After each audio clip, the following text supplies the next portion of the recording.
राग के अलावा संसार में है ही क्या? सब डूबे हैं उसी राग के वशीभूत होकर के, उसी लगाव के वशीभूत होकर के। तो अलगाव भाव का भी शनैः शनैः अपकर्षण हो रहा है, यानी जो अभी तक लगाव नहीं था, वो अलगाव का भाव था, वह भी धीरे धीरे घट रहा है, यानी लगाव का भाव धीरे धीरे बढ़ रहा है। कहने का मतलब इतना ही है, यानी भीतर से वो जुड़ाव बढ़ते चले जा रहा है, वह प्रेम जो है, वो राग जो है, वह बढ़ते चले जा रहा है। आपका भी लगाव है, किस किस से लगाव है, किससे लगाव है? महाराज जी, हर एक से लगाव, घर गृहस्थी वालों से लगाव है, बच्चों से लगाव है, और हाँ, भगवान से भी लगाव है। भगवान से लगाव नहीं किसी का, हम ये कह रहे हैं ना पंच परमेष्टि से लगाव है। कैसे बताओ, जितना लगाव बच्चों से है उतना लगाव भगवान से, उससे ज़्यादा। कहने सुनने की बातें हैं, सही बता रहे हैं आप लोगों को, इससे ज़्यादा कुछ नहीं है। कहने की बातें, इसके अलावा कुछ नहीं। सही बताओ, जब भगवान नहीं मिलते हैं और बच्चा नहीं मिलता है, तब क्या होता है? हाँ, बहुत देर तक बच्चा ना मिले, बहुत दिनों तक बच्चे को देखने के लिए ना मिलता है, हाँ, तो क्या होता है? बेचैनी होती है। और जब बहुत देर तक भगवान ना मिले, तब कैसी बेचैनी? बेचैनी कहाँ? एक चीज़ पूछे आपसे, जब आप लोगों को सूतक लगता है, शोर लगता है, 10-12 दिन के लिए क्या होता है? पूजा से भी छुट्टी हो जाती है, दर्शन से भी छुट्टी, है ना? तो बहुत लोग प्रसन्न होते, महाराज जी 12 दिन के लिए बहुत रिलैक्सेशन है। हाँ, अब थोड़ा सा अच्छे से सो सकते हैं, अच्छे से सारे काम कर सकते हैं।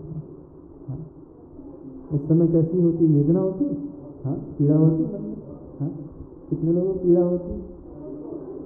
पीड़ा नहीं होती किसी को। हाँ, वो लगाव वैसे संसारी व्यक्ति से ज़्यादा कोई नहीं जानता लगाव कैसा होता है।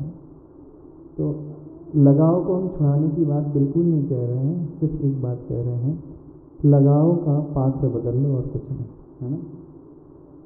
लगाव का पात्र बदल लो। अभी तक तो अपने पति के प्रति, बच्चों के प्रति, पत्नी के प्रति, माँ बाप के प्रति, पेरेंट्स के प्रति, फ्रेंड्स के प्रति, प्रिय व्यक्ति के प्रति था। अब उसको हटा करके अच्छे पात्र को रख लो, जो उच्च भूमिका में है, उच्च श्रेणी में है, उसे रख लोगे तो वो लगाव जो है अच्छा लगाव माना जाएगा। हाँ, वो लगाव जो है ऊपर उठने वाला लगाव माना जाएगा, और पहला वाला सांसारिक लगाव जो है वो नीचे गिरने वाला लगाव माना जाता है। तो हर व्यक्ति का लगाव भी सांसारिक लगाव है, हम ये कह रहे हैं।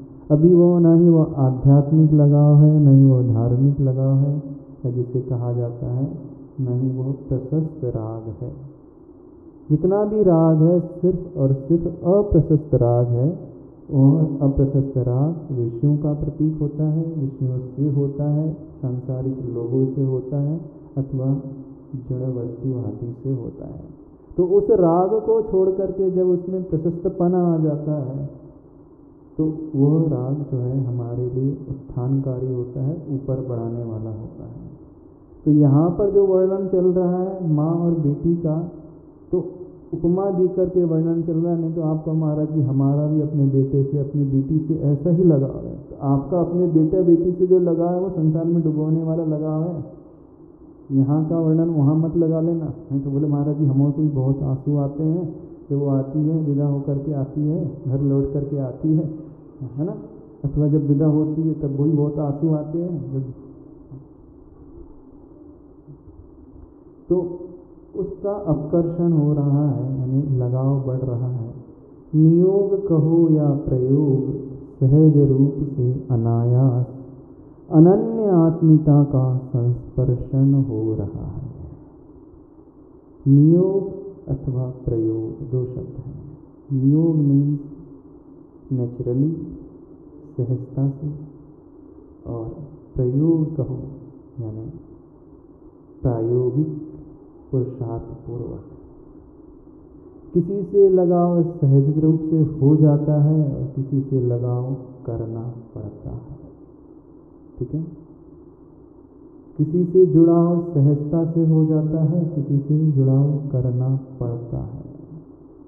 जहाँ पुरुषार्थ पूर्वक कार्य किया जाए वो प्रयोग कहलाता है, और जो बगैर पुरुषार्थ के, बगैर मेहनत के सहज स्वाभाविक रूप से होने वाली प्रक्रिया है वो नियोग के रूप में, अथवा तो नियोग कहो या प्रयोग, सहज रूप से अनायास अनन्य आत्मीयता का संस्पर्शन हो रहा है। वह आत्मीयता का भाव भीतर से प्रकट हो रहा है जिसमें अन्यपना नहीं, अनन्यपना आ गया है। अनन्य का अर्थ क्या था जानते हैं? अन्य का अर्थ होता है पृथक, भिन्न, अलग। और जहाँ पृथकता समाप्त हो जाती है वहाँ व्यक्ति एक में हो जाता है। अनन्य का अर्थ होता है जहाँ भेद समाप्त हो जाता है, अभेद की अवस्था आ जाती है, वो अनन्य कहलाता है। जो एक में खो जाता है व्यक्ति, जिसमें डूब जाता है, वह आत्मीयता का संस्पर्शन हो रहा है। यानी जहाँ दो का भेद समाप्त हो गया, एक ही बचा। कब होता है? अद्वैत की अवस्था वो कह रहे हैं। जहाँ द्वैत्व गौण हो जाता, अद्वैत बचता है, एक रूप बचता है। तो हर एक संसारी व्यक्ति के साथ ऐसा ही होता है। आप लोगों का जो लगाव है वो अनन्य लगाव संसार में है कि नहीं? अनन्य लगाव है ना, भेद की कल्पना ही नहीं रहती। भले ही दो दिखते हैं पर एक रूप, एक में खो जाते हैं। माँ बच्चा एक में खो जाता है। कैसा लगाव है? बच्चे को कुछ होता है, माँ को दर्द होने लगता है। बच्चे को बुखार आता है, माँ की आंखों में आंसू आने लगते हैं। बच्चे को चोट लगती है, माँ का सर दर्द करने लगता है। हाँ, परेशानी बच्चे को होती है, टेंशन माँ को होने लगता है। क्या आपके शरीर में दर्द होता है? चोट आपको लगी, कैसे हो जाता है? जो डिफरेंट बॉडी है, दूसरे का शरीर है, चोट उसमें लगी, खून वहाँ बह रहा है, फिर आपके आंसू आपके क्यों बहते? यानी जो स्थिति वहाँ पर निर्मित होती है वो किस कारण होती है? जब व्यक्ति की आत्मीयता अनन्य रूप से होती है तभी होती है। हम ये कहने जा रहे हैं, समझ लो अनन्य की आत्मीयता कैसे होती है। जब किसी आपके प्रिय को कुछ होता है और दर्द आपको होता है, नहीं होता ऐसे है? तो कुछ लोगों की अनन्यता व्यक्तियों में होती है, कुछ लोगों की अनन्यता वस्तुओं में होती है। जड़ वस्तु में भी अनन्यता हो जाती है? नहीं होती। अभेदपना नहीं आ जाता? जड़ वस्तु में भी अभेदपना आ जाता है। दो व्यक्तियों में अभेदपना आ जाए तो कथनचित, वैसे तो होना नहीं चाहिए, आ जाए तो कथनचित समझा भी जा सकता है, लेकिन एक जड़ और एक पुद्गल में अनन्यपना जब आ जाता है तब तो सबसे बड़ी आश्चर्यकारी घटना हो जाती है संसार। और हर व्यक्ति जो है अभेद मान करके चल रहा है। किससे अभेद, किससे अनन्य मान करके चल रहा है? आपकी आत्मीयता किस किस से है? हाँ? संसार के विषयों से है, संसार की वस्तुओं से है और संसार में रहने वाले व्यक्तियों से है। तीनों ही प्रकार से है। तो ये जैसी अनन्यता संसार में है, जैसा अभेदपना संसार के विषयों में है, काश वैसी अनन्यपना, वैसी अभेदता पंच परमेष्टि में आ जाए तो वह आत्मीयता कल्याणकारी होती है। हम ये कह रहे हैं। कब कब आपके आंखों से आंसू आते हैं? अध्ययन करने की चेष्टा करो, कोशिश करो, और वो तभी संभव होगा जब अनन्यता आती है भीतर से, अभेदपना आता है। तो हर एक व्यक्ति इतना जुड़ा जाता है किसी ना किसी से, दो शरीर एक आत्मा। हाँ? होता है? दो जान एक आत्मा, कि दो शरीर एक जान, कैसा होता है? यानी जब इतना जुड़ता है व्यक्ति, इतना ही नहीं, यदि उसे कुछ होता है तो उसका हार्ट फेल भी हो जाता है। नहीं होता? घर में किसी का एक्सीडेंट हो जाए तो कई लोगों का हार्ट फेल हो जाता है, बच्चे का एक्सीडेंट हो जाए तो सिर्फ सुन करके हार्ट फेल हो जाता है, सुन करके, ना उसे उसने देखा है अभी तक, सिर्फ वो बात उसके कानों में पड़ी है, उसका इतना ज़्यादा इफेक्ट है कि हार्ट फेल हो जाता है। एक शरीर इधर है, दूसरा शरीर 1000 किलोमीटर दूर है, ना ही वहाँ कोई कनेक्शन है, ना ही कोई वायरलेस है, ना ही कोई मोबाइल है। मोबाइल में भी वेव से कनेक्शन होता है, लेकिन इसका कनेक्शन उससे कैसे रहता है, कभी सोचा? एक यहाँ और दूसरा 1000 किलोमीटर दूर है, वहाँ पर कुछ घटित हो रहा है, ना उसे देखा, सिर्फ सुनकर के यहाँ कुछ रिएक्शन होने लगता है। इतनी अनन्यता आप लोगों की रहती है एक दूसरों के प्रति, नहीं रहती? हर एक व्यक्ति की किसी ना किसी से रहती है, किसी की बच्चों से रहती, किसी की पत्नी से रहती है, किसी की पति से रहती है, अथवा किसी और से रहती है। किससे रहती है वो आप जानो, लेकिन करना किससे है वैसी आत्मीयता तो प्रयोग हुआ है। तो धरती का अर्थ क्या होता है? उस धैर्य को धारण करने वाली धरती। धरती को माँ की संज्ञा दी जाती है, धरती माँ कहा जाता है ना। और माँ का सबसे बड़ा विशेषण करे अथवा ना करे, लेकिन बहुत धैर्यशाली होती है। उस धैर्य को धारण करने वाली जैसी माँ वैसे ही धरती। जितनी सारी माएँ बैठी हैं, धैर्य धारण करने वाली बैठी,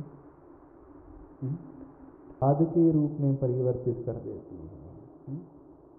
मल जो है सबसे गंदा माना जाता है और व्यक्ति उस धरती में छोड़ता है।